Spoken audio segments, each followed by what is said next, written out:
बिस्मिल्लाहिर्रहमानिर्रहीम। कुछ दिन पहले मैंने अलाइड हेल्थ प्रोफेशनल काउंसिल की रजिस्ट्रेशन के हवाले से एक वीडियो बनाई थी कि उसमें वो लोग जो अलाइड हेल्थ प्रोफेशंस हैं, जिनकी डिग्री कंप्लीट हो चुकी है या जिनका डिप्लोमा कंप्लीट हो चुका है, वो लोग अपने डिप्लोमे को, अपने सर्टिफिकेट को, अपनी डिग्री को वेरीफाई करवा सकते हैं और उसके बाद जो है वो अलाइड हेल्थ प्रोफेशनल काउंसिल के ऑनलाइन पोर्टल के ज़रिए वो लोग अपनी रजिस्ट्रेशन करवा सकते हैं और अपना रजिस्ट्रेशन का लाइसेंस हासिल कर सकते हैं। लेकिन कमेंट में बहुत सारे लोगों ने ये बात पूछी, क्या सर हमने, और उन्होंने डिप्लोमा किया हुआ था और पूछा कि सर क्या हम अपना प्राइवेट क्लिनिक खोल सकते हैं। ये बार बार बहुत सारे लोग ये क्वेश्चन कर रहे थे कि हम क्या कर सकते हैं, हम क्या कर सकते हैं। तो डिटेल में आज मैं आप लोगों को बताता हूँ कि इस लाइसेंस का मकसद क्या है और ये लाइसेंस क्यों हासिल करना है।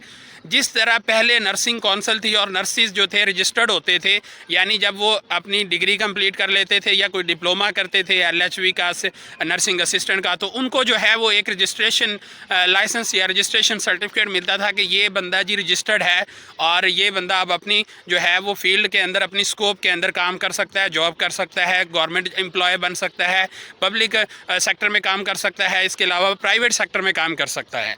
अच्छा, इसी तरह से अलाइड हेल्थ प्रोफेशन काउंसिल बन गई है तो ये लोग भी रजिस्टर्ड हो रहे हैं।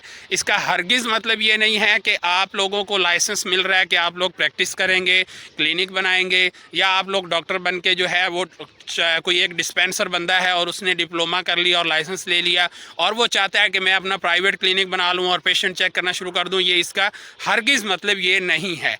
अब कैटेगरी किस तरह बनेगी वो आप लोग ध्यान से सुन लें। दूसरी वीडियो के अंदर मैंने डिटेल से बताया था कि 5 किस्म की कैटेगरीज़ हैं। Category A, category B, category C, category D और कैटेगरी ई। 5 कैटेगरीज़ हैं, इस टाइप की रजिस्ट्रेशन होगी।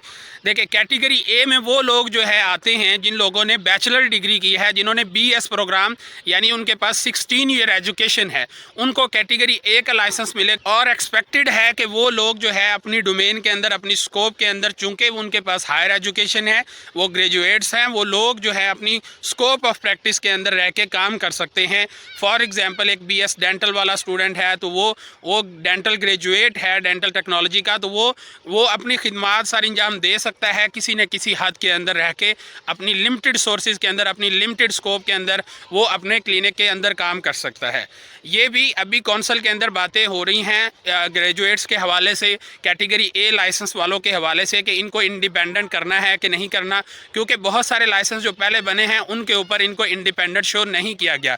लेकिन जो है अलाइड हेल्थ प्रोफेशन काउंसिल का जो एक्ट है उसके मुताबिक ये इंडिपेंडेंट जो हायर एजुकेशन वाले हैं, जिनके पास 16 ईयर एजुकेशन है, उनको कैटेगरी ए में दाखिल किया जाना चाहिए और उनको इंडिपेंडेंट काम करने की इजाज़त दी जा सकती है।